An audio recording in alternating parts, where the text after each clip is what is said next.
I'm not trying to be mean to Christians with what I'm about to say. I love Christians a lot. I am one. Most of the best people I've known in my life are Christians, friends, family, people I want to be more like. Christians throughout history have done so many great things that we're so indebted to them for, and most people don't even know. But we have some major hang-ups.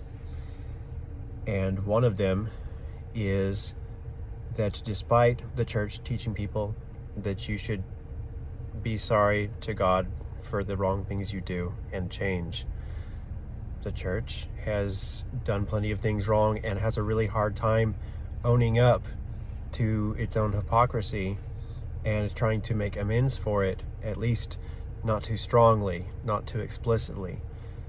And of course, that's hard to do anyway as a human, but that's supposed to be what the church is all about.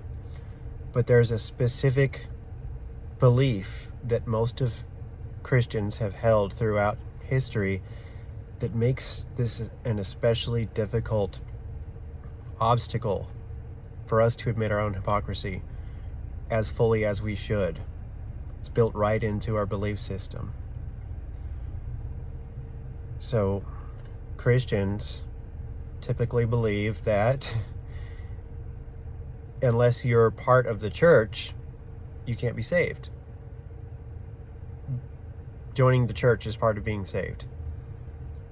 And of course, if you believe that, then that means that if people aren't in the church, then they're not saved, which means God's going to judge them, right? And God wouldn't judge people unjustly. So therefore, if you aren't in the church and therefore not saved, and therefore God is going to judge you, then there must not be really any excuse for you to not be in the church, because if there was a good excuse, then it would be unfair for God to judge you for not being in the church. Does that sound confusing? Sorry, but this is the logic of it. So if you're not in the church, God has to judge you. It's not that he even wants to, but this also means that if the church were to acknowledge its own hypocrisy, like, too strongly, then it would be basically saying, we're sorry, and you guys out there really do have a legitimate reason to not want to be part of our thing, and there really is no legitimate reason for you to be judged. And then that would be saying that God is unfair for judging them.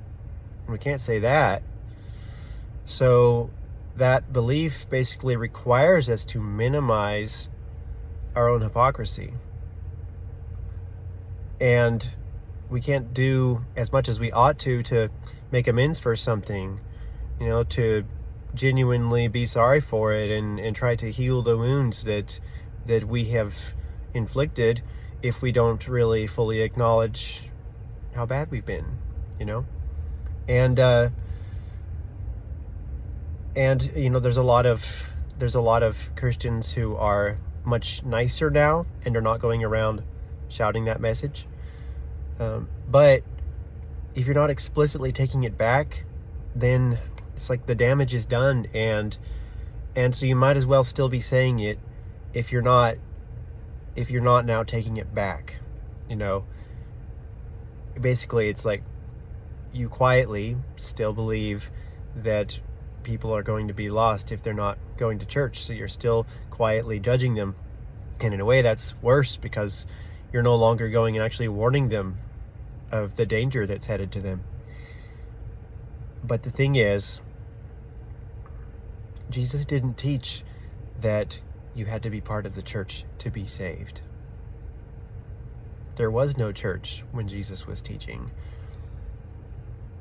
Jesus taught, there's more to it than this. He taught in the religious language of his day, but he essentially taught that there's a new world coming. It's going to come, and no one can stop it. And if you want to be part of it, then you need to stop doing things that harm other people and become vulnerable and do selfless acts of kindness to all people. And the world will be renewed, and you'll be part of it. And this is regardless of you dying. It's a new world, it's a new kingdom, it's a new creation. And the people who followed these teachings of Jesus, naturally, once there were enough of them, they formed communities. And then eventually they came to think of membership in that community as being at least as important as the deeds that community was supposed to be doing.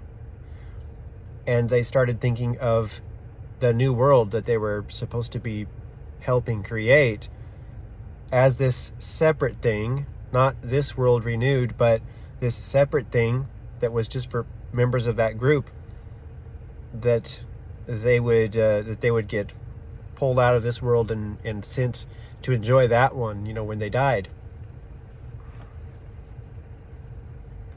And all of that is actually a distortion. So, we have nothing to lose as Christians by acknowledging our own wrongs. And in fact, we should own up to all the wrongs that the church has ever done. It doesn't have to be my church or me that did it, because the whole point is not blame anyway. It's not, oh, well, those weren't real Christians anyway. No, the point is not who's to blame. The point is that the world is hurting. And so regardless of whose fault it is, we all need to accept responsibility for the situation that we're in and help make it better by stopping doing things that harm people and become vulnerable and do selfless acts of kindness to all people. And that means courage, courage first to correct ourselves, and then also to confront what needs confronted. And we're always going to have disagreements on what exactly is required to do that, and how far you have to go, and how, if force is ever needed to deal with certain wrongs in the world, and is it violent force or not? We're always going to have trouble with those things. Those are always going to be difficult until we figure it out as a human race. But we don't get there until we start with ourselves. You can't start on other people. You have to start with yourself, which is why I would feel a lot better about church if we regularly gathered together to fast and pray and ask God to show us where we have harmed people and where the church has harmed people and just where people are hurting in general, and what we can do to heal the hurt.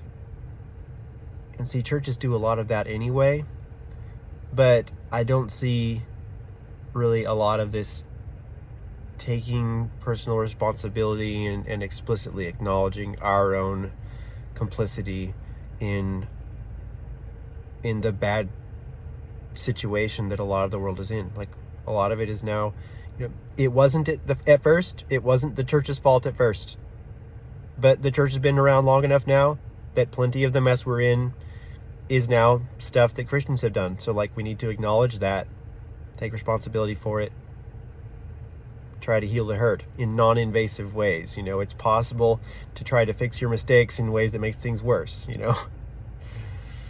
We need to know to back off sometimes too. Yeah, that's about all I have to say on that for now.